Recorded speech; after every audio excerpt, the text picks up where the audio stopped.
দর্শক, আপনাদেরকে যেমনটি জানিয়েছিলাম, আজকে সকালে মায়ানমারের বিভ্রান্ত ওই পারে গোলাগুলির ঘটনায় সশস্ত্র বিদ্রোহী গোষ্ঠী যারা গোলাগুলি করেছে তাদেরকে বিজিবি আটক করেছে, অর্থাৎ তাদেরকে বিজিবি আটক করেছে। আমরা সরাসরি আপনাদেরকে দেখানোর চেষ্টা করছি। বিজিবির সেক্টর কমান্ডার লেফটেন্যান্ট কর্নেল সহ অসংখ্য এখানে বিজিবি পুলিশ সেনাবাহিনী সহ অসংখ্য মানুষ এসেছেন। আমি আপনাদেরকে দেখানোর চেষ্টা করছি যারা গুলি করেছেন, যারা মায়ানমারের অভ্যন্তরে গুলি ফুটিয়েছেন তাদেরকে আটক করা হয়েছে। স্থানীয়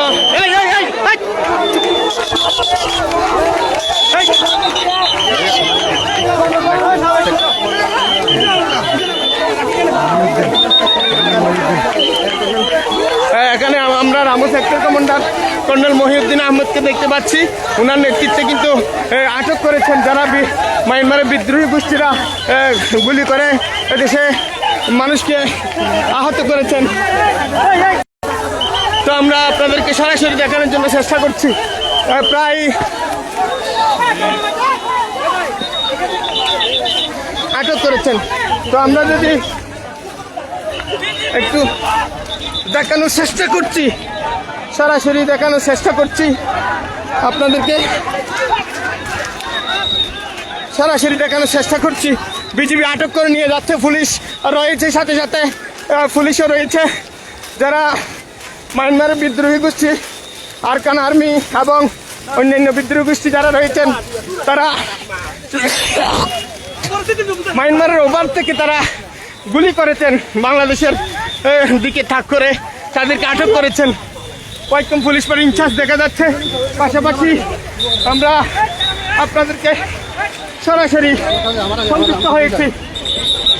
কয়েকজন পুলিশ বাড়িতে তাদেরকে নিয়ে যাওয়া হচ্ছে। অসংখ্য যাদেরকে স্থানীয় ভাষায় মগবাগি বলা হয় তাদেরকে আটক করেছে পুলিশ, বিজিবি এবং আইন শৃঙ্খলা বাহিনীর সদস্যরা তাদেরকে আটক করেছে।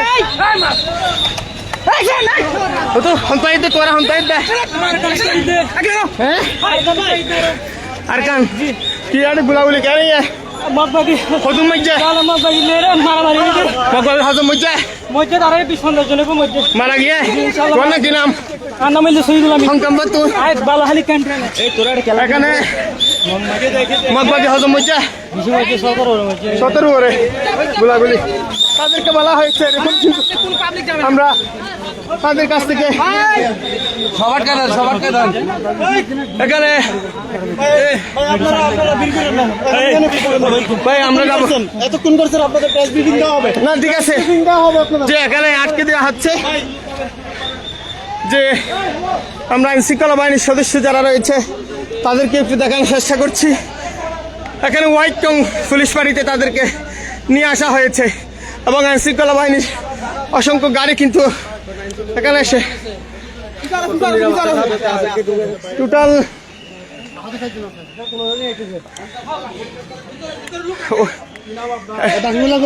কমান্ডার একজন কমান্ডার আমরা দেখতে পাচ্ছি। পাশাপাশি গুলিবিদ্ধ যারা রয়েছেন তাদেরকেও উদ্ধার করেছে। এখানে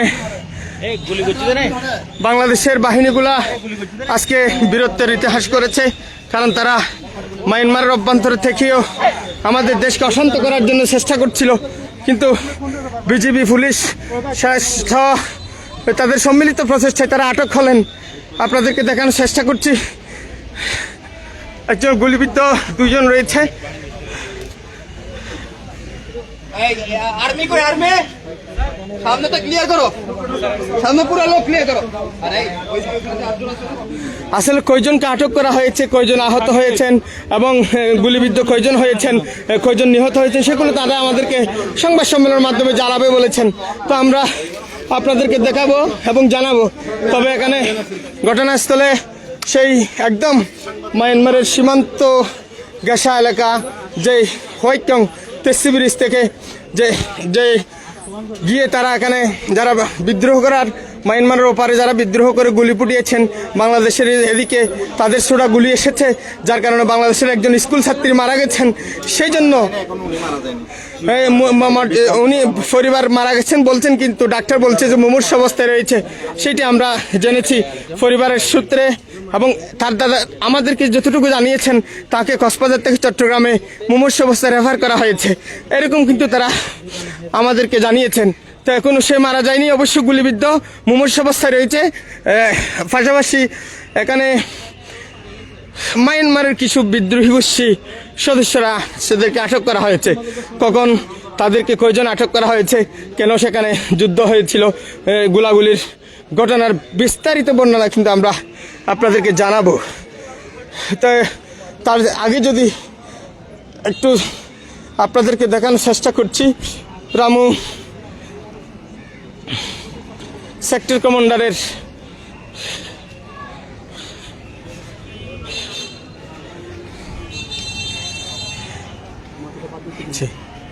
দেখছেন আপনারা ইতিমধ্যে লেফটেন্যান্ট কর্নেল মহিউদ্দিন খান আহমদের নেতৃত্বে কিন্তু তাদেরকে আটক করা হয়েছে, যারা সীমান্তের মধ্যে থেকে বাংলাদেশের অস্থিতিশীলতা করার জন্য চেষ্টা করেছিলেন। তো সকালে তিনি এসে সশরীরে গিয়ে তাদেরকে আটক করেন। সমস্যার কারণে দুঃখ প্রকাশ করছি। আসলে তাদের সেই স্থানীয় যারা রয়েছেন তাদের বারবার একটি অভিযোগ, সেটা হচ্ছে যখন নাপ নদীর পাড়ে নামেন মাছ শিকারের জন্য, তখন মায়ানমারের বিদ্রোহী গোষ্ঠীর সদস্য যারা রয়েছেন তারা তাদেরকে আটক করে নিয়ে যান, অপহরণ করে নিয়ে যান, এবং পরবর্তীতে মুক্তিপণ দিলেই ছাড় দেন, না হয় তাদেরকে মেরে ফেলেন, এরকম একটি আমাদেরকে স্থানীয় দাবি করেছেন। কিন্তু আজকে বিজিবি সরাসরি গিয়ে তাদেরকে, যারা সীমান্তে অস্থিতিশীল পরিবেশ তৈরি করছিল, তাদেরকে আটক করেছে। কতজন আটক করেছেন, কতজন গুলিবিদ্ধ হয়েছেন এবং কতজনকে সেখানে নিহত হয়েছেন, সেগুলো বিস্তারিত তারা সংবাদ সম্মেলনের মাধ্যমে জানাবেন বলছেন। তো আমি ওয়াইকম পুলিশ পার্টিতে রয়েছি, পাশাপাশি আপনাদেরকে একটু দেখানোর জন্য চেষ্টা করছি। সকাল থেকে কিন্তু একটি বিষয় যদি আপনাদেরকে বলি, রাত থেকে মুহুমুহু গুলির শব্দে সীমান্তের ওপার মায়ানমারের একটি অঞ্চল কেঁপে উঠেছিল। পরবর্তীতে সেটি সেখান থেকে গোলা এবং মোটর শেলের সেই বিভিন্ন অংশ ছুটে এসে আমাদের এলাকায় পড়ে, এবং একজন ছাত্রী গুরুতর আহত হয়ে চট্টগ্রাম মেডিকেল কলেজ হাসপাতালে প্রেরণ করেছেন কক্সবাজার থেকে, সেটিও আমরা জেনেছি। এবং একটি যদি জানানোর চেষ্টা করি, এখানে সকাল থেকে রাস্তা যে অবরোধ ছিল, টেকনাফ কক্সবাজার মহাসড়ক অবরোধ ছিল, সেটি আবার পুলিশ, সেনাবাহিনী, বিজিবি, নৌবাহিনী সহ এবং স্থানীয় সাবেক এমপি শাহজাহান চৌধুরী ও রাজনৈতিক নেতৃবৃন্দরা এসে সেটি তাদেরকে বুঝিয়ে সড়ক মুক্ত করেছে। এখন সড়কের যান চলাচল স্বাভাবিক হয়েছে। কিন্তু তৎমধ্যে ওই যারা মিয়ানমারের বিচ্ছিন্নতাবাদী সংগঠন রয়েছে, তাদের অধিকাংশ বিপুল পরিমাণ সদস্য আটক করেছেন। তাদের মধ্যে কয়েকজন গুলিবিদ্ধ হয়েছেন।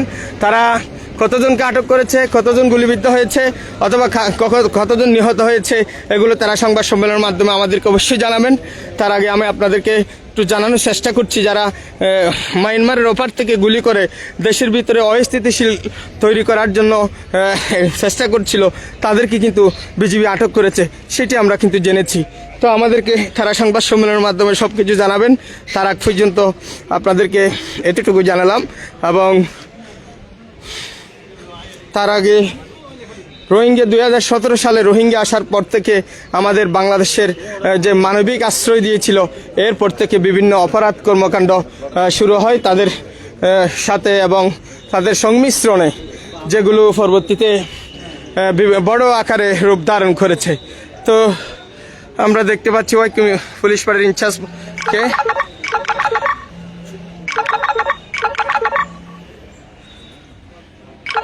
যে ছিল